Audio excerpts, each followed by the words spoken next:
Vore huse står ude hele året og må tage vejret, som det kommer. Tagene ligger øverst og skal tage sig af det værste. Samtidig har man ikke altid været heldig med hensyn til tagkonstruktionerne, og har desværre alt for ofte valgt tagbelægning, som slet ikke opfylder de helt selvfølgelige krav, man må stille. Dette tag har jo også været tæt, men ejeren håbede, det kunne holde mindst 10 år. Og hvorfor kunne det så ikke det? Var det fordi de enkelte bygningsdele gav sig, eller fordi det var hele underlaget?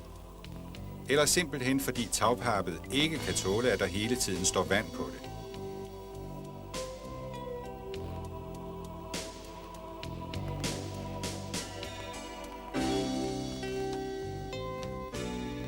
Vælg dit tagmateriale med omhu.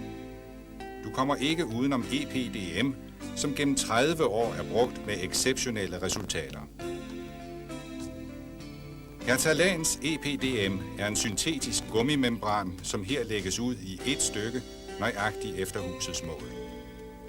Det kan bruges til nye tage og til renovering af gamle. Det er detaljerne, der tæller. Ved udluftninger, ved tilslutning til vægge,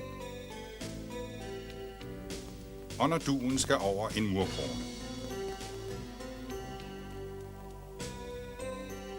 Man kan også få membranen i ruller.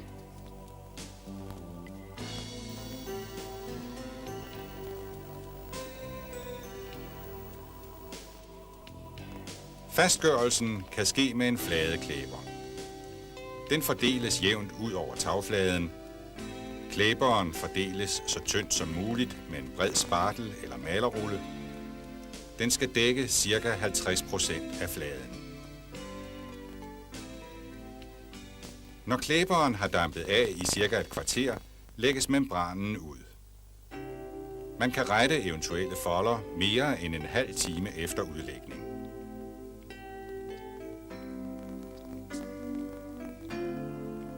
Samlinger af baner sker med en vulkaniseringsvæske, som binder 10 sekunder efter man har trykket samlingen sammen.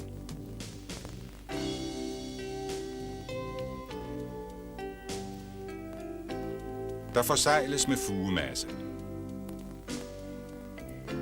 Man kan også vælge at sikre membranen mod afblæsning ved at belaste den med sten.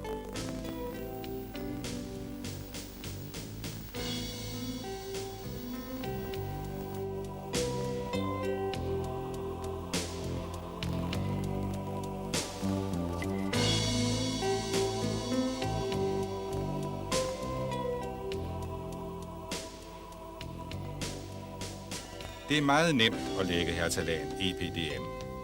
Der skal kun lægges et lag, og du skal ikke bruge opvarmning med gas.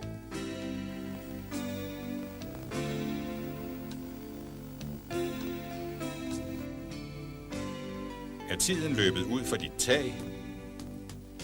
EPDM's levetid er mindst 50-60 år.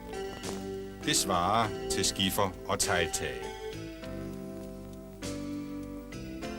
Intet andet materiale til flade tage har den samme kvalitet. Du kan også bruge membranen, når du skal lave en inddækning, en skotrejne, og den kan bruges til et havebassin. Is i bassinet beskadiger ikke membranen.